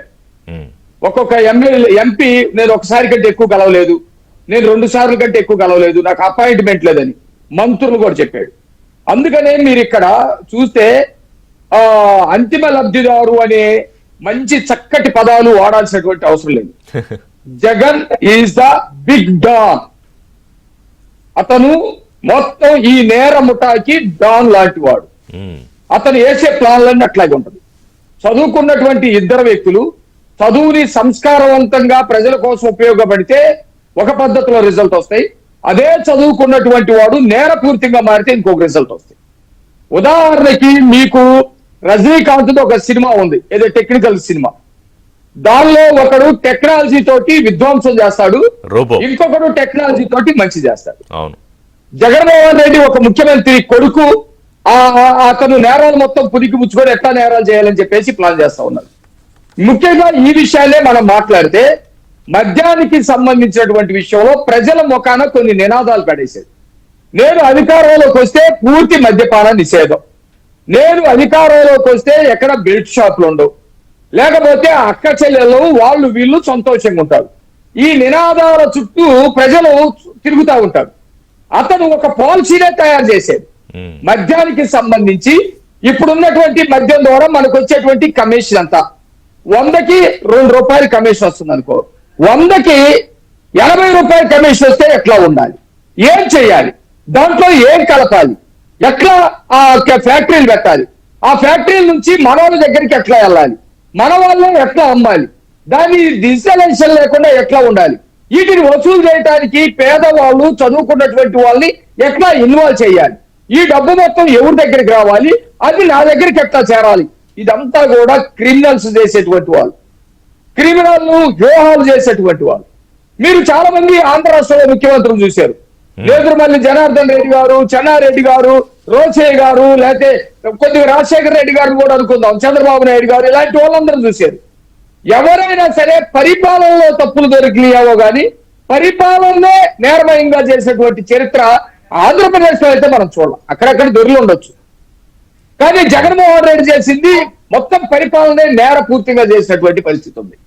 ఇక్కడ మీరు నేను నిన్న కూడా ఒక చోట చెప్పాను, ఈ మందంతా కల్తీ మందు రావాలి. ఎట్లా రావాలి? ఆంధ్రప్రదేశ్ లో భారతదేశ వ్యాప్తంగా అట్లాగే ఆంధ్రప్రదేశ్ లో కూడా పౌర సరఫరాల నుంచి రైస్ ఇస్తా ఉంటారు, తక్కువ రేటుకి ఇస్తా ఉంటారు పేదవాళ్ళకి కూడు పెట్టడం కోసం. ఈ తక్కువ రైస్ ని కలెక్ట్ చేయాలి. కలెక్ట్ చేయాలంటే కూడా ఆథరైజ్డ్ గా కలెక్ట్ చేయాలి. ఆథరైజ్డ్ గా ఎట్లా కలెక్ట్ చేయాలి? మనమే వెహికల్స్ పెడదాం, మనమే డబ్బులు పెడదాం ప్రభుత్వం తరపు నుంచి, ప్రజల సొమ్మే కదా. అట్లాగే బియ్యం సరఫరా కోసం వ్యాన్లు కొని వీటిని ప్రజలకి ఇవ్వకుండా మొత్తం వసూలు చేసి మిల్లర్లకు తీసుకెళ్లి మిల్లర్ దగ్గర నుంచి కాకినాడకు తీసుకెళ్లాలి. కాకినాడలో దూరపూడి చంద్రశేఖర్ ద్వారా ఆఫ్రికా దేశాలకు పంపాలి. ఆఫ్రికా దేశాల్లో మొత్తం బియ్యం ద్వారా ఈ లిక్కర్ కి సంబంధించినటువంటి స్పిరిట్ తయారు చేయాలి వేస్ట్ ద్వారా. ఈ స్పిరిట్ ని ఇక్కడికి తీసుకురావాలి, మన కంపెనీలు అయి ఉండాలి. అదాన్ లాంటి కంపెనీలు లేకపోతే ఎస్బీఐ లాంటి కంపెనీలు వాటిల్లో పెట్టుబడి పెట్టి వీళ్ళు పర్సంటేజ్ పెట్టుకొని ఇక్కడ ఓన్లీ స్పిరిట్ తయారు చేయాలి. ఈ స్పిరిట్ ని ప్రభుత్వం అమ్ముతుంది కాబట్టి వాళ్ళు అనే మాటలు కూడా విన్నాం. ప్రభుత్వం అమ్మేటప్పుడు అసలు ఎట్లా కుదిరిద్ది తప్పు చేయటం అని. వీటిని ప్రభుత్వం ద్వారా అమ్మాలి. ఇదంతా కూడా ఒక పెద్ద నెట్వర్క్. నాకు తెలిసి ముంబై డాన్లు కూడా ఇంత పగడ్బందీగా చేయి. నేను అందుకంటే అంతగా జగన్మోహన్ రెడ్డి క్లియర్ గా దీనిలో బిగ్ డాన్, అందులో వేరే మాట లేదు. అయితే దీని అంతటికి ఉద్దేశం ఏంటి? జగన్మోహన్ రెడ్డికి అన్నానికి జరగట్లేదా? పేదరికంలో ఉన్నాడా? లేకపోతే అంజయ్య ముఖ్యమంత్రిగా చేశాడు, లేకపోతే ఇంకొక మోతుపల్లి నరసింహులు ఇంకొక అతను ఎమ్మెల్యేగా చేశాడు, తిండికి జరగట్లేదు అనే టైపా? లక్షల కోట్లు సంపాదించి శాశ్వతంగా అధికారంలో ఉండాలి అనే ప్లాన్ చేశారు. దీనికోసం మా గావి వెంకటేశ్వరరావు గారు చెప్పినట్టు ప్రజల యొక్క రక్త మాంసాలని కూడా పణంగా పెట్టి ఎవడో పేదవాడు లెక్కర్లు కొనేది. దానికి ఎట్లా చేశారు? ఆ బాటిల్స్ కూడా మీరు కనుక చూస్తే బ్యాక్ పేపర్ ప్రీమియం ఇస్కీ, ఇది మినిమం నామ్స్ తోటి గతంలో ఎప్పటి నుంచో ఉన్నటువంటి ఒక కంపెనీ. ఇంకొన్ని అవన్నీ కూడా పాటిస్తుంది ఆ నామ్స్. మనం ఆ పదాలు ఏవో మనకు తెలియదు. తయారు చేయడానికి కావాల్సినటువంటి వాటిని మొత్తాన్ని కూడా పాటిస్తుంది. ఆరోగ్యం చెడిపోకుండా, పూర్తిగా చెడిపోకుండా, ఏదో కొద్దిగా ఆల్కహాల్ శాతం, ఆ శాతం, ఈ శాతం గైడ్ లైన్స్ ప్రకారం గవర్నమెంట్ గైడ్ లైన్స్ ప్రకారం వెళ్తుంది. ఏది? Back paper premium whisky. వీడు ఎంత చేసి ఇది ఏం చేశాడు? సేమ్ అదే పేరు లాగా ఉండాలి, బ్యాక్ పేపర్ గోల్డ్ విస్కీ. దాన్ని ఎత్తేసాడు. అది 690 రూపాయలు. ఇది ఎంత పెట్టాడు? 1759 రూపాయలు. ఇది విస్కీ. అది అన్ని మెజర్మెంట్స్ ఉన్నటువంటిది 697 మూడు రెట్లు ఎక్కువ బట్ నాణ్యత తక్కువ. ఎంత? దాదాపు 1063 రూపాయలు. మళ్ళీ ఆ క్వాలిటీ కాదు. మీరు ఒక బాటిల్ గురించి చెబుతున్నా నేను. ఆ క్వాలిటీ కాదు, క్వాలిటీలో చీప్ చేసి దాంట్లో విష పదార్థాలు పెట్టి కిక్కు తొందరగా ఎక్కేటట్టు చేసి దానికోసం ఎంపర్లాడేటువంటి ఇవన్నీ కూడా మనిషిలో తయారు చేసినటువంటి ఇలాంటివి చెప్పుకుంటే మన డిబేట్ ఒక గంటకి చాలదండి. అదే మీరు ఒక బాటిల్ ఎగ్జాంపుల్ చెప్పారు. మీరు ఒక bottle example back paper premium ఇస్కీ 696 రూపాయలు. అవి క్వాలిటీ తోటి ఉండేది. దానికి పేరు కూడా దగ్గరగా ఉండేటట్టు. కానీ మాణిక్యరావు గారు మాట్లాడుతున్న ఒక బ్రేక్ తీసుకుని కాదు, ఇంత చేసి కూడా ఇప్పుడు నటించడానికి కూడా ఒక లిమిట్, థ్రెషోల్డ్ ఉంటుంది ఎంత పెద్ద నటుడికైనా. ఆయన వస్తాడు మీడియా ముందుకి, అసలు ఆ మద్యం అంటే ఆయనకు తెలియదు, కుంభకోణం అంటే ఆయనకు తెలియదు, ఆ బ్రాండ్లే తెలియదు అని మళ్ళీ ఎక్కడికో వెళ్ళిపోయి చంద్రబాబు నాయుడు ఇదిగో ఈ బ్రాండ్లు అప్పుడు ఆయన తీసుకొచ్చాడు అని. అదొకటి. పాపం వీళ్ళందరూ అమాయకులు. ధనంజయ రెడ్డి అన్న ఏం చేశాడు, కృష్ణమోహన్ రెడ్డి అన్న ఏం చేశాడు, విజయసాయి రెడ్డి అనలేను ఎందుకంటే ఆయన బయటకు వచ్చేది చెప్పాడు కాబట్టి. ఇంకో అన్న ఏం చేశాడు, ఇంకో అన్న ఏం ఎట్లా నటించగలుగుతారు ఈ స్థాయిలోని కూడా? అది మీకైతే అసలు మీరెవరు సరిపోరు, మీ పార్టీ కానీ జనసేన కానీ ఎవరు ఆ నటనలో మీరు 10%. అసలు మా స్కూల్ కాదు 1%. మీరు పర్సెంటేజ్ కూడా ఫాల్స్ అవుతుంది. అది మా స్కూల్ కాదు. మా రాజకీయం అంటే ఇందాక వెంకటరెడ్డి గారు చెప్పారు, మా రాజకీయం అంటే ప్రజలకి ఏం మేలు చేయాలి, ఎట్లా కంపెనీలు తేవాలి, నిరుద్యోగులని ఉద్యోగులు ఎట్లా మార్చాలి, నాణ్యమైనటువంటి విద్య ఎట్లా అందించాలి, రాష్ట్రానికి పేరు ప్రఖ్యాతులు ఎట్లా తీసుకురావాలి, రాష్ట్రానికి గౌరవాన్ని ఎట్లా. మా రాజకీయం ఇది. రాజకీయం ముసుకేసుకున్నది. అందుకని ఇది రాజకీయ పార్టీ కాదు, టెర్రరిస్ట్ పార్టీ. జగన్మోహన్ రెడ్డి పెట్టినటువంటి పార్టీ టెర్రరిస్ట్ పార్టీ. దాంట్లో స్లీపింగ్ సెల్స్ కూడా ఉంటారు. చచ్చిపోవటానికి కూడా సిద్ధపడతారు వాళ్ళు, చంపడానికి కూడా సిద్ధపడతారు. తప్పి వేరే వాళ్ళ మీద నెట్టడానికి కూడా ఇష్టపడతారు. నటించడంలో కమల్ హాసన్ చాలడు. జగన్మోహన్ రెడ్డి తోటి నటించాలంటే కమల్ హాసన్ పోటీ పడాల్సిందే. వాళ్ళ స్కూల్లో ఆ తర్కీదు పొందే వాళ్ళందరూ కూడా అంతే. సాక్ష్యాలు ఆధారాలు సిట్టు ముందు ఉంటే కోర్టుల దగ్గరికి వెళ్ళారు. ఒక్క మాట చెబుతాను, తర్వాత మీరు వాళ్ళకి టైం ఇవ్వండి. కోర్టుల దగ్గర ఆధారాలు కనుక లేకపోతే సిట్టు ఇచ్చినటువంటి సాక్ష్యాలు కనుక లేకపోతే ముందస్తు బెయిల్ వచ్చేదే కదా. ముందస్తు బెయిల్ నిన్న దానికి సజ్జలు ఏమంటారు? నిన్న సజ్జలు మాట్లాడితే ఏమంటారంటే, మరి అరెస్టులు అవుతున్నాయి కదా మీరు అనుకుంటారేమో కోర్టులు బెయిల్ ఇవ్వట్లేదని. ఇంతవరకు వీళ్ళు ఏదో చెప్పిన కథలకి కహానీలకి కోర్టులు ఈ టైంలో మేము జోక్యం చేసుకోము అని అంటాయి తప్ప ఇందులో ఆధారాలు ఉన్నాయని కాదు అంటారు ఆయన పెద్ద మనిషి మీడియా ముందుకు వచ్చి. ఇప్పుడు అదే నేను అంటుంది, కోర్టుల్ని ఇప్పుడు అట్లా చెప్తారు. అదే కోర్టుల్లో పలానా కోణాలు ఉండాలి అందుకని అలాంటి తీర్పు వస్తాయని కూడా చెప్తారు రేపటి నుంచి వాళ్ళు. విధ్వంస పరుల ఇప్పుడు కోర్టులకి గౌరవం ఉంది. వాళ్ళు కోర్టుల దగ్గరికి వెళ్ళలేదా? కోర్టుల చుట్టూ తిరగలేదా? సుప్రీంకోర్టు దాకా వెళ్ళారు. ఎనీవే, మనం కోర్టుల ప్రస్తావన రెడ్డి అరెస్ట్ అయిన తర్వాత దీంట్లో కీలక విషయాలు అంటే బ్రాండ్ లేబులింగ్, ఆ ప్రైస్ డెసిషన్ దాన్ని నిర్ణయించడం, బ్రాండింగ్, ఐఎంఎఫ్ఎల్ డిమాండ్, సరఫరా, డిస్టిలరీస్ ఆర్డర్, వీటన్నిటిని మొత్తం మ్యానిపులేట్ ఎలా చెయ్యాలి అనే దాంట్లో కీలక పాత్ర మిథున్ రెడ్డి లక్ష్మీనారాయణ గారు. కానీ దీంట్లో బిగ్ బాస్ రోల్ గురించే ఇప్పుడు చర్చ. ఇంతకుముందు బిగ్ బాస్ ఆ మనిషి ఎవరు, మూల విరాట్ ఏం లేవు, జగన్మోహన్ రెడ్డి గురించి మొత్తం చర్చ. అంటే ఇందులో డబ్బులు దోచేయడం ఒకటి, డబ్బులు కాజేయడం అక్రమ మార్గంలో, అలాగే అమాయకులైన అనేక వేల మంది ఆరోగ్యం కాదు ప్రాణాలే పోయాయి, పట్టణ పెట్టుకుని వాళ్ళ కుటుంబాలు రోడ్డును పడేయడం, మంచి మంచి ఆఫీసర్లు ఐఐటిఎన్స్ వీళ్ళందరినీ కూడా వాడేసేట ఇందులో. ఎట్లా మరి ఏ యాక్ట్స్ ప్రకారం చర్యలు ఉంటాయి? అలాగే కేంద్ర దర్యాప్తు సంస్థల పాత్ర గురించి కూడా ఒకసారి మీకు చెప్పండి, throw some light on Azad. ఎందుకంటే ఈడీ ఇప్పటికే మొత్తం సిట్ నుంచి ఇన్ఫర్మేషన్ తీసుకుంది. ఇప్పుడు మనం దీనికంతా కేంద్రం ఏంటి? Government retail shops.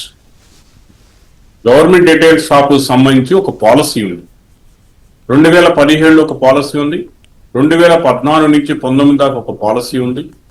ఈ పాలసీ సంబంధించి అప్పటి వరకు జరిగినటువంటి అంటే తెలుగుదేశం గవర్నమెంట్ లో 3 సంవత్సరాలు మొత్తం డేటా తీసుకొని విజయసాయి రెడ్డి గారు హైదరాబాద్ లో ఇంట్లో కూర్చొని ఈ ట్రాన్సాక్షన్ ఎంత వస్తుంది గవర్నమెంట్ కి, దీన్ని మనం ఏ పాలసీ చేంజ్ చేస్తే మన సొంతగా ప్రయోజనాలకు అండూ ఎఫెక్టివ్ అడ్వాంటేజ్ అవుతాను కుట్రైతే ఒక సిండికేట్ ఏదైతే ఉందో దాని ద్వారా పెరిగినటువంటి ఈ క్రిమినల్ అఫెన్సెస్, దీని ద్వారా 16/8/2019లో జగన్మోహన్ రెడ్డి గారు లీడ్ చేసి జగన్మోహన్ రెడ్డి గారి ఆధ్వర్యంలో ఈ జీవోను కూడా జారీ చేయటమైంది. ఆ రోజు నుంచే కుట్ర పడటం జరిగింది. అది అఫీషియల్ కుట్ర. అన్అఫీషియల్ గా జరిగింది ఏంటంటే విజయసాయి రెడ్డి గారి ఇంటి కాడి నుంచి అక్కడ జరిగినటువంటి వ్యక్తులు ఆ పాలసీ ఎట్లా మార్చాలి, సత్యప్రసాద్ గారిని ఎట్లా చేయాలి, వాసుదేవ్ రెడ్డి గారిని ఎట్లా ఉపయోగించుకోవాలి, వాసుదేవ్ రెడ్డి గారిని ఉపయోగపడాలి, ఇవన్నీ కూడా ఆఫీసులను ఎట్లా చేయాలని చెప్పేసి కుట్ర అంతా జరిగిన తర్వాత దాన్ని ఇంప్లిమెంట్ చేయడానికి ఈ జీవో ద్వారా 357 జీవో ద్వారా బిగినటువంటి కుట్ర ఏదైతే ఉందో దాని ద్వారా జగన్మోహన్ రెడ్డి గారి ప్రధాన పాత్ర ఉందనేది తేట తెల్లమవుతున్నటువంటి విషయం కూడా మనందరికి కనిపిస్తున్న విషయం. అయితే ఈ ఇప్పుడు ఇవరికి ఛార్జ్ షీటు 304 పేజీలు ఛార్జ్ షీట్ ఫైల్ చేసి 16 మంది అక్యూజ్ ని ఈ కేసులో కూడా చూపించడం జరిగింది. అయితే మొత్తం సుమారుగా 65 నుంచి 70 మంది అక్యూజ్ దీంట్లో ఉన్నారు. దానికి సంబంధించి కొంతమంది పరారులో ఉన్నారు, కొంతమంది రిమాండ్ లో ఉన్నారు. సరే 90 రోజులు కాలేదు కనుక వాళ్ళ మీద కూడా ఛార్జ్ షీట్ ఫైల్ చేస్తామని చెప్పేసి ప్రిలిమినరీ ఛార్జ్ షీట్ ఈ రోజు ఫైల్ చేయడం జరిగింది. 269 మంది విట్నెస్ ఎగ్జామిన్ చేశారు. అట్లాగే దీనికి సంబంధించి అన్నిటికన్నా కూడా టెక్నికల్ ఎవిడెన్స్ అని అర్థం పెట్టి ఏం గ్యాదర్ చేశారు, ఫోన్ ద్వారా కానీ హార్డ్ డిస్క్ ద్వారా కానీ వాళ్ళ ఫోన్ ద్వారా చేసి ప్రధానంగా మనం గమనించాల్సింది ఏంటంటే సరే ఈ ఐపీసీ గురించి ఈ పీసీ యాక్ట్ గురించి ఆల్రెడీ ఇక్కడ పెడతాం జరిగింది. ఇప్పుడు దాకా మనం 2-3 రోజుల నుంచి అదే అంశాలు కూడా వస్తున్నాయి. వాళ్ళు డబ్బులు ఎక్కడ తరలించారు? Netherland, south Africa, Zimbabwe, Dubai, Thailand ఇలాంటి కంట్రీస్ లో కూడా ఈ డబ్బంతా కూడా డంప్ చేసేసి అక్కడ ఇన్వెస్ట్ చేసి మనీ లాండరింగ్ పెడితే అక్కడ కంట్రీస్ సంబంధించినటువంటి అఫెన్సులు కూడా ఎందుకు మేడ్ అవుట్ కావు, అక్కడ కూడా వాళ్ళు ఎందుకు ప్రాసిక్యూట్ చేయకూడదు? తర్వాత ఇన్కమ్ ట్యాక్స్ డిపార్ట్మెంట్ కింద వాళ్ళంతా కూడా ఇక్కడ ట్యాక్స్లను ఎగ్గొట్టేసి వాళ్ళ డిస్టరీ కానీ కంపెనీలు ఉపయోగించుకొని ఇవన్నీ కూడా తప్పుడు డాక్యుమెంట్ క్రియేట్ చేసి డిపార్ట్మెంట్స్ దగ్గర ఇవన్నీ కూడా చేసిన ఇన్కమ్ ట్యాక్స్ కింద ఎందుకు రాదు? మనీ లాండరింగ్ ఈడీ అయితే సరే డీముట్టు అది తిరుగులేదు. దాంతో పాటు మీరు అన్నిటి కూడా ఎక్సైజ్ అండ్ ప్రొబేషన్ యాక్ట్ కింద వాళ్ళు కల్తీ సారాలు కలిపేసి కల్తీ నాసి రకం స్పిరిట్ కలిపేసేసి దానికి సంబంధించి ప్రజల ఎవరికి ఆ ప్రాణాలు- కేసులు ఏమన్నా ఫైల్ అయ్యా లక్ష్మీనారాయణ గారు? ఎక్సైజ్ అదే అండ్ ఐటీ యాక్ట్. రీజన్ కాలేదు, అదే చెప్తుంది. ఆ కేసుకు సంబంధించి మీరు ఇందాక తీసిన డేటా తీసుకుంటే కొన్ని వందల మంది ఈ రాష్ట్రంలో చనిపోయారు. నాసి రకం స్పిరిట్ వాడేసి వాళ్ళ లబ్ధి కోసం అండూ పెక్యులర్ అడ్వాంటేజ్ కోసం ఈ విధంగా చేశారనేది స్పష్టంగా చదువుతుంది. వందల మంది చనిపోయారు. మరి వేల చనిపోయినప్పుడు మంది. పాయిజన్ కాదా? పాయిజన్ ఇచ్చి మనిషిని చంపితే ఏ కేసు కింద బుక్ చేస్తారు మన తెలీదా? ఐపీసీ కింద 302 కింద 304 Part 2 కింద బుక్ చేస్తారని తెలియదా? అది ఆ విధంగా ఎందుకు ఇన్వెస్టిగేషన్ చేయట్లేదని చెప్పేసి అది కూడా చేయాల్సిన ఆవశ్యకత ఇప్పటికైతే ఎక్సలెంట్ అండి. వాళ్ళు ఇది ఈ రోజు నుంచే ఇన్వెస్టిగేషన్ బిగిన్ అయినట్టు అనుకోవాలి. మిథున్ రెడ్డి గారు అరెస్ట్ చేసిన కానించే అంత ముందు ఆ సిట్టోలు చేసిన ఎఫర్ట్ దీన్ని రాజకీయ పరంగా తప్పుదోవ పట్టించేసి రాజకీయ పరంగా అడ్వాంటేజ్ చేసుకుంటారని చెప్పేసి ఆలోచనతోటి ఆ అవకాశం కూడా లేకుండా చేసినటువంటి సిట్టుకి మన అభినందనలు తెలియాలి. ఇవాళ ముఖ్యమంత్రి కూడా ఒక సందర్భంలో అన్నారు దాని గురించి మాట్లాడొద్దు ఎవరు, ఎందుకంటే ఎక్కడా కూడా ఆ విచారణ అధికారులు కానీ ఆ విచారణ కానీ ఇన్ఫ్లుయెన్స్ అవ్వకూడదు అని చెప్పి చాలా మంచి నిర్ణయం తీసుకున్నారు. తర్వాత నేనేం చెప్తానంటే ఇదంతా ఒక వైసీపీ పార్టీ దందా, వైసీపీ పార్టీకి సంబంధించిన వ్యక్తులే చేశారు. వైసీపీ పార్టీ అధికారంలోకి చేసింది. వైసీపీ పార్టీ లెవరేజ్ దాన్ని పవర్ను ఉపయోగించేసింది, అథారిటీని ఉపయోగించేసింది. ఒక రాజకీయ పార్టీ ఇన్నాట్లో మన వెంకటేశ్వర గారు చాలా స్పష్టంగా చెప్పారు. ఒక రాజకీయ పార్టీ స్కోపు ఆబ్జెక్ట్ ఏముంటది, దాని యొక్క ఉద్దేశాలు ఏముంటాయో దాన్ని విస్మరించి వాళ్ళ స్వంత ప్రయోజనాల కోసం చేశారు కనుక ఎలక్షన్ కమిషన్ ఈ దిశలో ఎందుకు యాక్షన్ తీసుకోకూడదండి? మీరు ఏ ఆస్పెక్ట్ ఎలక్షన్ పార్టీ రిజిస్టర్ చేశారు, దాన్ని డివేషన్ అయ్యి మీరు స్వార్థం కోసం రాజకీయాల కోసం మీరు బెక్యూర్ అడ్వాంటేజ్ కోసం ఉపయోగించినప్పుడు ఎలక్షన్ కమిషన్ పరిధిలో దీన్ని మనం డిస్క్వాలిఫై చేసి పార్టీని రద్దు చేసే పరిస్థితి ఎందుకు ఉండదండి? ఎందుకు ఏదైనా against constitution of India, against public interest, public harm చేసే ఏ పార్టీ కూడా ఈ దేశంలో ఉండటానికి లేదని చెప్పేసి దిశలో కూడా ఎందుకు ఆలోచించకూడదు అనేది నాకైతే మీరు ఒక నేరమయ సామ్రాజ్యం సృష్టించుకోవడానికి రాజకీయ పార్టీ అనే ముసుగులో చేసిన వ్యవహారాల మీద ఎందుకు దృష్టి పెట్టకూడదు? అది ఎలక్షన్ కమిషన్ పార్టీని రద్దు చేయాలి. జగన్మోహన్ రెడ్డి రోల్ అనేది క్లియర్ గా దీంట్లో ఎస్టాబ్లిష్ అవుతుంది. కొన్ని విషయాలు మేము బయటపట్టలేము. పూర్తిగా దీంట్లో జగన్మోహన్ రెడ్డి గారు జీవో ఇచ్చే కాడి నుంచి ఈ పాలసీ తయారు చేసే కాడి మాన్యువల్ గా మార్చే కాడి నుంచి ఈ డంపులు చేసే డబ్బులు కాడి మొత్తం పార్టీలో సంబంధించిన వ్యక్తుల ద్వారా పార్టీకి సంబంధించిన లబ్ధి కోసమే, ఆయన సొంత లబ్ధి కోసమే జరిగినటువంటి అంశం అయితే క్లియర్ గా జరుగుతుంది. ఇక్కడ డేటా కలెక్ట్ చేసిన విధానంలో కానీ టెక్నికల్స్ కానీ మొత్తం కూడా evident value electronic evidence act కింద ఈ రోజు అంత అడ్మిషబుల్ ఉంది కనుక. సో ఇప్పుడు లక్ష్మీనారాయణ గారు ఇంకొక అంశం ఏంటంటే చాలా మందికి ఉన్న ఒక అనుమానం ఏంటంటే ఇప్పుడు మిథున్ రెడ్డి అరెస్ట్ అయ్యారు, రిమాండ్ రిపోర్టు అంతా ఉంది, నెక్స్ట్ ఇక జగన్మోహన్ రెడ్డేనా అని. అయితే ఈ ఛార్జ్ షీట్లో నేను చదివింది కొంతమేర చదివితే ఇంకా ఇందులో కొంతమంది అధికారులు ఇంకా అప్పటి ప్రభుత్వంలో కొంత పెద్దలు విచారణ చేస్తే ఇంకా చాలా బయటకు వస్తుందని. సో నెక్స్ట్ స్టెప్ అదవబోతుందా బిఫోర్ జగన్మోహన్ రెడ్డి? ఇప్పుడు వరకు జరిగిన ఇన్వెస్టిగేషన్ సంబంధించి ఈ కుట్రకు ముందే కుట్ర అయినా జస్ట్ ప్రిలిమినరీ కుట్ర జరిగిన తర్వాత ఒక సిండికేట్ గా ఏర్పడ్డ తర్వాత కుట్రతో కాన్స్పిరసీ తర్వాత సిండికేట్ ఏర్పడ్డ తర్వాత ఈ కమిషన్ గానీ కిక్స్ బ్యాక్స్ గానీ ఎవరి దగ్గరికి వెళ్ళినాయి అంటే ఆయన దగ్గరికి వెళ్ళినాయి. ప్లస్ ఈ సంపాదనకి ఒక జీవో ఇచ్చింది ఎవరండి? ఈ రాష్ట్ర ప్రభుత్వమే కదా, ఈ గత ప్రభుత్వమే కదా. గత ప్రభుత్వంలో ఎవరు? Under the leadership of the YS Jaganmohan Reddy జరిగినట్టుగా జీవోలో కూడా ఛార్జ్ షీట్ లో కూడా స్పష్టంగా కూడా పొందుపరచడం జరిగింది. అంటే జగన్మోహన్ రెడ్డి గారికి అప్పట్లో మీకు గుర్తుంది కదా, అప్పట్లో ఐఏఎస్ శ్రీలక్ష్మి ఆచార్య విషయాల్లో అది రాజశేఖర రెడ్డి చీఫ్ మినిస్టర్ గా ఉన్న అది కేబినెట్ డెసిషన్, ఏది అందరూ సామూహికంగా తీసుకున్న నిర్ణయం, మీరు చీఫ్ మినిస్టర్ ఎలా బాధ్యులు చేస్తారు, ఇవన్నీ కూడా చర్చకు వచ్చాయి అప్పట్లో. ఏది ఇప్పుడు జగన్మోహన్ రెడ్డి బెయిల్ మీద ఉన్న కేసు అన్నింటిలో కూడా కామన్ డెసిషన్ కింద ప్రాసిక్యూట్ కాదని రేపు తీసుకొస్తారు వీళ్ళు. లేదు కామన్ డెసిషన్ లేదు దీంట్లో. Decision taken by the Jaganmohan Reddy basing on note file only. Okay, according to them ఎక్కడ కూడా వాళ్ళు ఇచ్చినప్పుడు ఛార్జ్ షీట్ లో పొందుపరిచిన ప్రకారం ఆ జీవో అనేది under leadership of the Jaganmohan Reddy ద్వారా తయారైంది అన్నారు తప్పితే ఎక్కడ కూడా కేబినెట్ నిర్ణయం కానీ పాలసీ మ్యాటర్ కింద తయారనేది ఎక్కడ కూడా పొందుపరచలేదు. జీవో ఇచ్చినప్పుడు ఈ మొత్తం వ్యవహారంలో ఎక్సైజ్ మినిస్టర్ లేడుగా, అంటే మనకున్న నాలెడ్జ్ ప్రకారం లేదండి. ఇప్పుడు ఛార్జ్ షీట్ లో రివీల్ అయింది కదా, అది జగన్మోహన్ రెడ్డి గారి పరిధిలో జరిగిందని రివీల్ అయింది కదా, ఆల్రెడీ చెప్పడం జరిగింది పారా 10 లో. రైట్. సో బ్రేక్ తీసుకుందాం. బ్రేక్ తర్వాత మీరు ఇందాక ఒక మాట అన్నారు, ఇందులో election commission, excise and IT ఆ కేసులు ఇంకా నమోదు కాకపోవడం, ఎలక్షన్ కమిషన్ దీని మీద ఎందుకంటే క్లియర్గా ఛార్జ్ షీట్లో ఎంత మేర ఈ ఓట్ల కోసం ఏ రూపంలో తరలించారు, గతంలో 8,40,00,000 ఎంతో దొరికేసిన డబ్బు కూడా ఈ మధ్య సొత్తే అని. సో దీని మీద ఈ రాజకీయ పార్టీలు తెలుగుదేశం కానీ, బీజేపీ కానీ, జనసేన కానీ ఎందుకు ఫైట్ చేయట్లేదు సీరియస్గా? అంటే ఇలాంటి ఒక రాజకీయ ముసుగులో ముఖ్యమంత్రి అంటున్నారు ఎప్పటికప్పుడు జాగ్రత్తగా ఉండండి, జాగ్రత్తగా ఉండండి. But you have a chance as political parties ఇదే కనుక సర్వింగ్ టు ద పబ్లిక్. అది అప్పీల్ ఎందుకు చేయట్లేదు ఎలక్షన్ కమిషన్ అనేది అడుగుదాం మన మాణిక్యరావు గారిని, అలాగే వెంకటేశ్వర గారు. నేను అడిగేది ఒక స్ట్రైట్ పొలిటికల్ క్వశ్చన్, కొన్ని పాయింట్స్ చెప్తాను. ఇప్పుడు లీగల్ ఆస్పెక్ట్ ఏంటి, కేసులు, ఛార్జ్ షీట్లు, నెక్స్ట్ ఎవరు, ఇవన్నీ సిట్ చూసుకుంటోంది. Once again hats off to the SIT officers. ఎందుకంటే ఇంత పకడ్బందీగా ఎక్కడ చిన్న ల్యాబ్స్ కానీ, లూప్ హోల్ కానీ లేకుండా ప్రిలిమినరీ ఛార్జ్ షీట్ చదువుతుంటే, అంటే నేను ఒక 4-5 పేజెస్ నుంచి ఒక 10 పేజెస్ చదివాను, కొంత అర్థమవుతుంది, ఇంకా మిగతా ఛార్జ్ షీట్ అంతా చదవాలి. సో నా క్వశ్చన్ ఏంటంటే, ఇప్పుడు కేసులు కానీ, అరెస్టులు కానీ, జైళ్లు కానీ, ఇది జగన్మోహన్ రెడ్డికి ఆయన పార్టీ నాయకులకి ఏం కొత్త కాదు, సెన్సిటివ్ ఇష్యూ కూడా కాదు. ఎందుకంటే అదే విషయాన్ని ఆయన వాళ్ళ పార్టీ యువకులకు చెప్తున్నారు, మిగతా నాయకులకు చెప్తున్నారు. అసలు రాజకీయాలు అంటేనే ఇవి ప్రధానంగా ఉండాల్సిన అర్హతలు అని.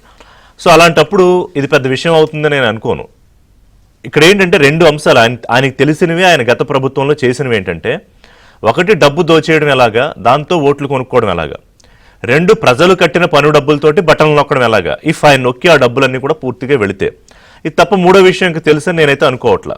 అక్కడి నుంచి ఒక కుట్ర ప్రకారం ఒక రాజకీయ పార్టీ పెట్టడము, దాని ప్రకారం ఒక కొత్త టీంని తయారు చేసుకోవడము, డబ్బులు కొట్టేయడము, అక్కడి నుంచి అధికారంలోకి రావడము, ఆ డబ్బు మళ్ళీ దోచేయడం, అక్కడి నుంచి ఈ స్కీములు, స్కాముల పేరుతో ప్రాణాలు తీసేయడం, యువత భవిష్యత్తు నాశనం చేసేయడం, సో దట్ గ్రాడ్యువల్లీ రాష్ట్ర ఇమేజ్ని దెబ్బతీయడం.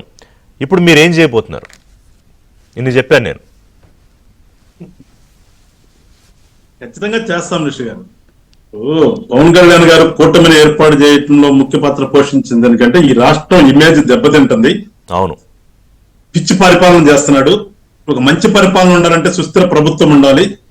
సో ఇక్కడ మనం పార్టీ పెట్టి మన మీద అవుదాం అనే కంటే కూడా ముందు రాష్ట్రం ఇంపార్టెంట్, రాష్ట్రం ఇమేజ్ పాడవకూడదనే ఉద్దేశంతోనే ఏ పార్టీ నాయకుడు చేయనటువంటి సాహసం చేసి కూటమిని ఏర్పాటు చేసి ఇవాళ ఆంధ్ర రాష్ట్రాన్ని ఒక రకంగా చెప్పంటే ప్రజలు మేము చెప్పుకుంటే మేమే చెప్పుకుంటా ఉంటాం.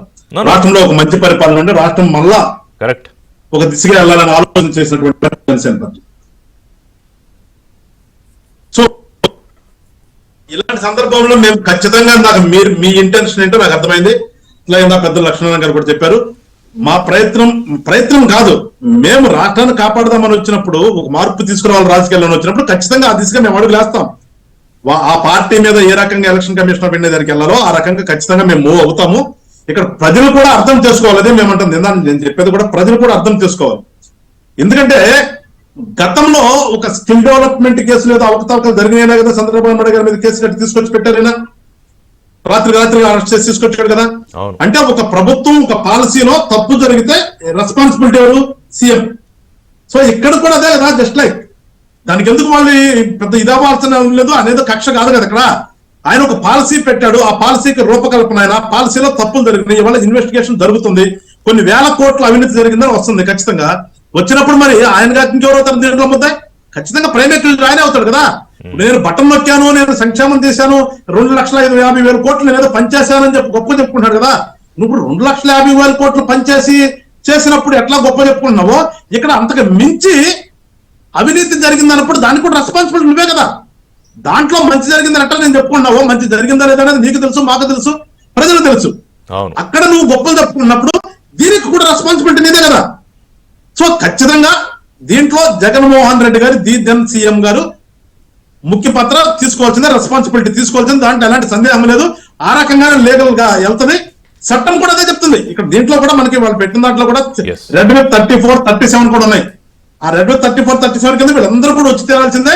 దీనికి సహకరించినటువంటి అధికారులు ఎవరైతే ఉన్నారో అధికారులు మొత్తం కూడా వెళ్ళాల్సిందే. ఎప్పటికైనా సరే ప్రభుత్వ ఉద్యోగులు ఒక్కసారి మనం ఏమి చేస్తున్నాము అనేది గ్రహించి చేయండి అని చెప్పి జనసేన పార్టీని కోరుతున్నా. మీరు ప్రభుత్వం నడిపేది మీరు, సంతకాలు పెట్టేది మీరు, పాలసీలు చేసేది మీరు. రాజకీయ నాయకుడు చెప్పిన దానికెల్లా తల ఊపితే ఇవాళ అనుభవించేది కూడా మీరే. గతంలో ఎంతమంది ఐపీఎస్ పోయారో, ఇప్పుడు ఎంతమంది ఐపీఎస్ పోయి దురాశకి అత్యాశకి పోయి డబ్బు వాటాలు వాళ్ళకి వెళ్ళేగా ఈరోజు అనుభవిస్తారు. తప్పదు, ఎందుకంటే మనం ఏదో సిద్ధాంతం చెప్తాం కదా, చట్టం తన పని తాను చేసుకుపోతుంది, ఎవరిని వదిలిపెట్టే పరిస్థితి ఉండదు. కానీ నా ప్రశ్న ఏంటంటే మాణిక్యరావు గారు, మీకు ఒకటి, ఇవాళ వీళ్ళు చేసే ప్రయత్నం కనుక మీరు అబ్జర్వ్ చేస్తే, జగన్మోహన్ రెడ్డి పార్టీ వైసీపీ కానీ వాళ్ళ పత్రికలు కానీ లేకపోతే వాళ్ళ మీడియా కానీ, అసలు ఇదంతా చంద్రబాబు నాయుడు ఒక 4 ఏళ్ళు ఏది ఆయన ప్రతిపక్షంలో ఉన్నప్పుడు అంతా కూర్చుని ఒక స్కెచ్ ఆయన వేసుకుని వీళ్ళని రేపు పొద్దున్న నేను అధికారంలోకి వస్తే ఎలా ఎరికించాలి అని చెప్పి మీలాంటి వాళ్ళందరితో మాట్లాడి ఇవాళ వీళ్ళందరూ పాపం అమాయకులు వీళ్ళందరినీ జైలుకి పంపిస్తున్నారు అన్నట్టు కలర్ ఆల్రెడీ స్టార్ట్ చేశారు. దాన్ని ఇంకా రాను మోతాదు కూడా పెంచుతారు. సో దాన్ని తిప్పికొట్టడంతో పాటుగా నేను సేమ్ మన వెంకటేశ్వర గారు అడిగిన ప్రశ్న మీకు అడుగుతున్నా, ఏం చేయబోతున్నారు ఈ విషయంలో? రెండండి. ఒకటి, అమరావతి రాష్ట్రం విడిపోయిన తర్వాత రాష్ట్రానికి ఒక రాజధాని కావాలని చెప్పేసి చంద్రబాబు నాయుడు గారు కేబినెట్ లో కూర్చొని ప్రతిపక్షాలు అందరిని కూడా మాట్లాడి అమరావతి అనేదాన్ని ఒక క్యాపిటల్ గా నిర్ణయించారు. అవును. చంద్రబాబు నాయుడు గారి నిర్ణయాన్ని జగన్మోహన్ రెడ్డి ముందుకు తీసుకెళ్లాడా? తీసుకెళ్లలేదు. పోలవరం ఎత్తు గురించి మిగతా విషయాల గురించి చంద్రబాబు నాయుడు గారు ఒక పాలసీ చేశారు, తీసుకెళ్లారా? నేనేమంటున్నానంటే మద్యం పాలసీలో లోపాలు కనుక ఉంటే నువ్వు సరిదిద్దాలి, ప్రజలకి హానికరం కాకుండా, అట్లాగే ప్రభుత్వానికి వచ్చే ఆదాయంలో ఇబ్బంది లేకుండా చేయాలి. నువ్వు ఎక్కడ చేసే పాలసీలు ఈ రోజు చంద్రబాబు నాయుడు గారు 11 గంటలకి సెక్రటేరియట్కి వెళ్తున్నాడు. ప్రతిరోజు షెడ్యూల్ ఉంటుంది. సెక్రటేరియట్కి వెళ్ళి ఏం చేస్తున్నాడు? ఎలక్ట్రానిక్ కాంపోనెంట్ పాలసీ ఒకటి, ఉచిత బస్సుకు సంబంధించినటువంటి పాలసీ ఒకటి, ఈ రెండింటిని అధికారుల సమక్షంలో కూర్చొని పాలసీలు డిసైడ్ చేస్తా ఉన్నాడు. ఈ పాలసీలో చంద్రబాబు నాయుడు గారి పాత్ర ఉంటుంది, అక్కడ వచ్చేటువంటి అధికారుల పాత్ర ఉంటుంది, ఇవన్నీ ఉంటుంది. నువ్వు మద్యం పాలసీ గతంలో 2014-19కి ఉన్నటువంటి పాలసీని పూర్తిగా నువ్వు తీసేసి పాలసీని ఎక్కడ రూపకల్పన చేసావు? సెక్రటేరియట్ లో చేసావా? అధికారుల సమక్షంలో చేసావా? నువ్వు ఎక్కడ చేసావు? ఎక్కడో బాంబేలోనో దుబాయ్లోనో ఇంకో చోట ప్రైవేట్ ప్లేస్ లో కూర్చొని నువ్వు పాలసీ డిజైన్ చేసావు. అది ఇక్కడ చాలా స్పష్టంగా అర్థమవుతా ఉంది కదా. రెండోది, మీరు అన్నట్టు ఇది ఒక మాట చెప్పాల్సింది ఉంది ప్రజలకి. ఎంత దారుణమైనటువంటిది అంటే, వాళ్ళు ప్రజల రక్త మాంసాలు పీకడానికి, డబ్బులు గుంజుకోవడానికి ఎట్లాంటిదంటే మేము చెబుతా ఉన్నాం. పిరోగలాల్ డైఎథైల్ టాలెట్ ఐసోపుటేట్ యాసిడ్ చాలా డేంజరస్ యాసిడ్స్. ఇది ఎక్కడ ఇప్పుడు సిటీ దగ్గర ఉంది ఈ విచారం, ఈ రిపోర్టు సిటీ దగ్గర ఉంది. నెంబర్ 1, మేము ప్రతిపక్షంలో ఉన్నప్పుడు ప్రజలు పిట్టల్లాగా రాలిపోతా ఉంటే, ఎక్కడ ఏలూరులో చనిపోయినప్పుడు, విశాఖలో చనిపోయినప్పుడు, ఒక పిల్లాడు రేటు విషయంలో ఓం ప్రకాష్ చనిపోయినప్పుడు మేము వీటి మీద ఉద్యమం చేస్తా మేము టెస్టులు చేయించాం. టెస్టులు చేయిస్తే ఇప్పుడు నేను చెప్పినటువంటి పేరు అత్యంత విషపూరితమైనటువంటి రసాయనాలు వేగంగా కిక్కెక్కి తర్వాత దానికోసం ఎంపర్లాడేటువంటి ఒక దాన్ని సృష్టించే విధంగా ఈ తయారు చేశారు. ఎడిక్షన్ కరెక్ట్ పదం, అట్లా తయారు చేశారు. అందుకని నేనేమంటానంటే జగన్మోహన్ రెడ్డి దీనిలో నుంచి తప్పించుకోలేడు. జగన్మోహన్ రెడ్డి పార్టీలో ఉన్నామను, జగన్మోహన్ రెడ్డి పార్టీలో మంత్రులుగా చేసేవను, ఎమ్మెల్యేలుగా చేసేవను అంటే వాళ్ళకి కాదు. అదే అడిగాను నేను మాణిక్యరావు గారు, వాళ్ళకి తెలుసు జైలు పెద్ద విషయం కాదు కదా, మీకు సెన్సిటివ్ పాయింట్, వెంకటేశ్వర గారు sensitive point, but Jaganmohan Reddy పెద్ద సెన్సిటివ్ పాయింట్ కాదు అది. నేను అదన్నా ప్రజలకి అప్పీల్ చేస్తా ఉన్నాం మేము. వెంకటేశ్వర గారు చెప్పినటువంటి పద్ధతి నేను చెప్పేది, రాజకీయ పార్టీ అంటే నేను చాలా సార్లు చెప్పాను, ఇంకోసారి కూడా చెప్తున్నా. Telugu Desam, Janasena, BJP, CPI, CPM, చివరికి రాష్ట్రంలో లేనటువంటి బిఎస్పీ లేక కొత్త పార్టీ ఎక్కడైనా ఉండండి, జగన్ పార్టీలో ఎవ్వరూ ఉండొద్దు. ఉంటే మీ జీవితాలు జైలుకి, లేకపోతే వ్యసనాలకు గురై హాస్పిటల్కి, లేకపోతే సచ్చి డోర్ డెలివరీకి వీటికి వెళ్ళిపోతాను. నేను రాష్ట్ర ప్రెసిడెంట్ ఈరోజు ఎన్నికలు కాదు, ఒక్కమాట ప్లీజ్. రాష్ట్ర ప్రెసిడెంట్ ఎన్నికలు కాదు, రాష్ట్ర ప్రెసిడెంటే మన యువత, రాష్ట్ర ప్రెసిడెంటే మన సంపద, రాష్ట్ర ప్రెసిడెంటే పేరు ప్రఖ్యాతులు గుర్తింపు. అందుకనే రాజకీయ పార్టీ కాదు. ఇందాక మన లక్ష్మీనారాయణ గారు ఒక మాట చెప్పారు, ఏమని చెప్పాడు? ఆ పార్టీని రద్దు చేయాలని. అసలు పార్టీ వాడు కాదు, పార్టీ కూడా దోచుకున్న పార్టీ. కరెక్టే, కానీ ఎన్నికల్లో పోటీ చేసి అధికారంలోకి వచ్చి మళ్ళీ రేపు వస్తా ఉంటున్నారు కదా, అది దాని గురించి. ఎనీవే టైం అయిపోయింది, అది మళ్ళీ మాట్లాడదాం. లక్ష్మీనారాయణ గారు ఏమైనా చెప్తారా ఫైనల్ గా, what next after this charge sheet అనేది? సార్ ఇప్పుడు మధ్యాహ్నానికి విన్నాము, మరి గంజాయి పరిస్థితి ఏంది? గంజాయి ఎవరు తెచ్చారు? గంజాయి అంతకన్నా పెద్దది కదా. ఇది వాస్తవం.